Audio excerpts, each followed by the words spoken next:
Hello दोस्तों, welcome back to डिकेशल भैया। आज के वीडियो में हम लोग पढ़ने वाले हैं reach for the top chapter के पार्ट 2 को, जिसका नाम है मारिया सारापोवा। सो बेसिकली ये चैप्टर का नाम ना एक रशियन लड़की के ऊपर है, और ये लड़की कोई ऐरी गैरी रशियन लड़की नहीं थी, बल्कि ये लड़की वर्ल्ड की नंबर 1 टेनिस प्लेयर थी। तो देखो, पहले पार्ट में हमने संतोष यादव को देखा था, जो अपने साहस से माउंट एवरेस्ट पर चढ़ जाती है, लेकिन इस चैप्टर में हम मारिया सारापोवा के टैलेंट, सैक्रिफाइस और डिटर्मिनेशन को देखेंगे और ये समझेंगे कि कैसे इन सब चीजों के बल पर जो मारिया थी ना, वो पूरे दुनिया को हिला कर रख देती है। तो अब चलो बिना टाइम वेस्ट किए मारिया की कहानी को पढ़ना स्टार्ट करते हैं। पता है, मारिया सारापोवा में ना एक ऐसी चार्मिंग क्वालिटी थी जो उसके स्माइल और कपड़ों से बिल्कुल अलग लगती थी, और इसी क्वालिटी ने मारिया को 22 अगस्त 2005 को वुमेन्स टेनिस में वर्ल्ड नंबर 1 बना दिया। और ये सब कुछ इतने जल्दी में हुआ ना कि ऐसा लग रहा था कि सब पल भर में ही खत्म हो गया। वैसे क्या तुम्हें पता है कि मारिया ना एक साइबेरियन बॉर्न टीनेजर थी जब उसने प्रोफेशनल टेनिस को ज्वाइन किया था, और ज्वाइन करने के सिर्फ 4 साल बाद ही वो वर्ल्ड की नंबर 1 टेनिस प्लेयर बन जाती है।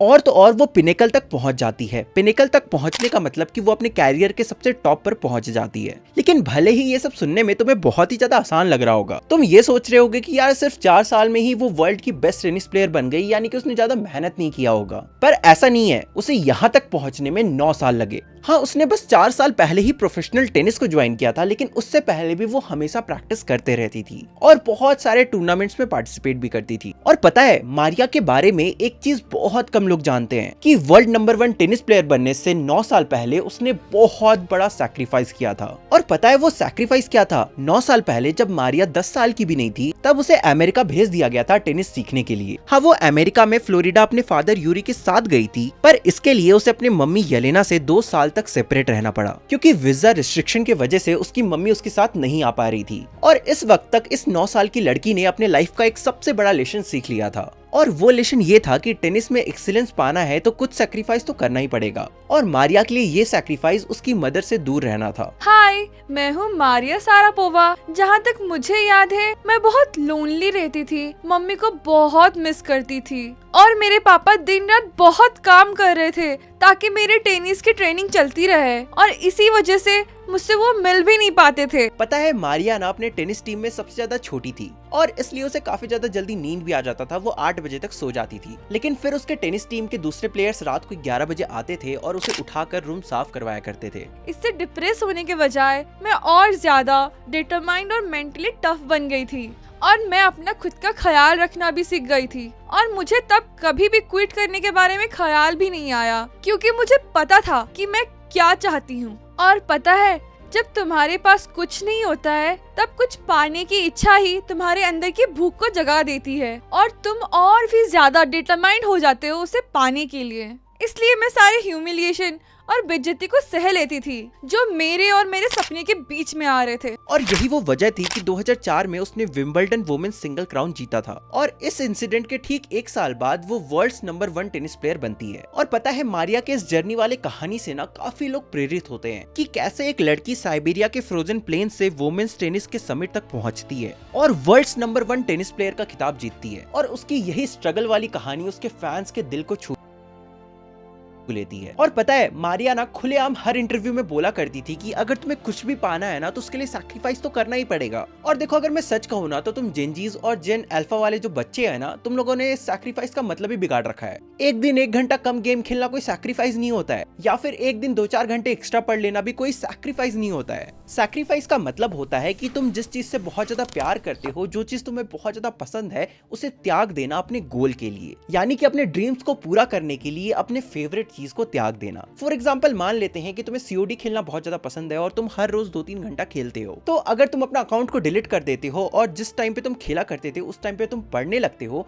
तो ये तुम्हारे लिए एक बहुत बड़ा सैक्रिफाइस होगा। और यही होता है सैक्रिफाइस का एक असली मीनिंग। ये तो मैंने तुम्हें अपने शब्दों में बताया। अब चलो आगे स्टोरी को देखते हैं। इसके बाद हमें पता चलता है कि जब भी मारिया को उसके एम्बिशन के बारे में पूछा जाता था कि वो कैसे अपने एम्बिशन को अचीव कर पाई, कैसे वो इतना सब कुछ अचीव कर पाई, तो वो हमेशा बोलती थी कि उसके साथ जितने भी प्रॉब्लम्स आए हैं ना, या फिर उसे जितने भी सैक्रिफाइसेस फेस करने पड़े हैं, वो उन सब के लिए काफी ज्यादा शुक्रगुजार है, और वो अपने सारे सैक्रिफाइसेस को वर्थ इट मानती है, यानी कि उसे किसी भी बात का अफसोस नहीं है। यानी कि उसे किसी भी बात का रिग्रेट नहीं। और यही है मारिया का मंत्र फॉर सक्सेस। वैसे पता है, मारिया बात तो अमेरिकन नेशन में करती है और वो अमेरिका को लेकर काफी ज्यादा शुक्रगुजार भी है, लेकिन फिर भी वो अपने रशियन नेशनलिटी से काफी ज्यादा प्राउड फील करती है। यानी कि उसे कभी भी अजीब नहीं लगता कि वो रसिया से बिलोंग करती है और रसिया ही उसका नेशन स्टेट है। और इसलिए एक दिन वो इंटरव्यू में सबको क्लियर करते हुए कहती है कि और ये भी सच है कि यूएस मेरे लाइफ का बड़ा पार्ट है, पर मेरे पास रशियन सिटीजनशिप है और मेरे रगों में दौड़ता हुआ खून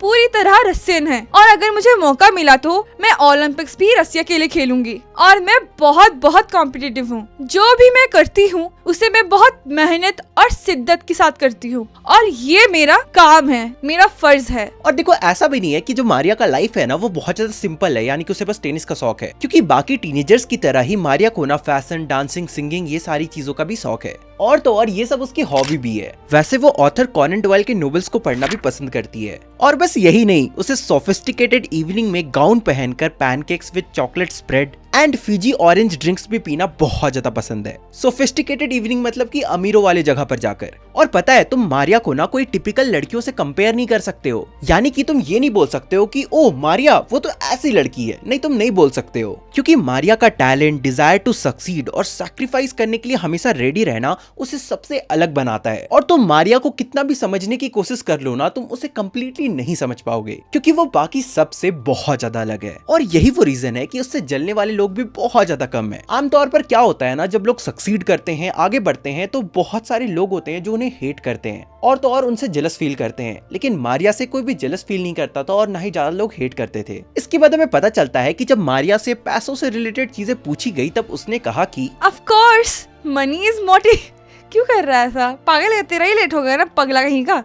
of course money is a motivation. Tennis एक बिजनेस और स्पोर्ट्स दोनों है।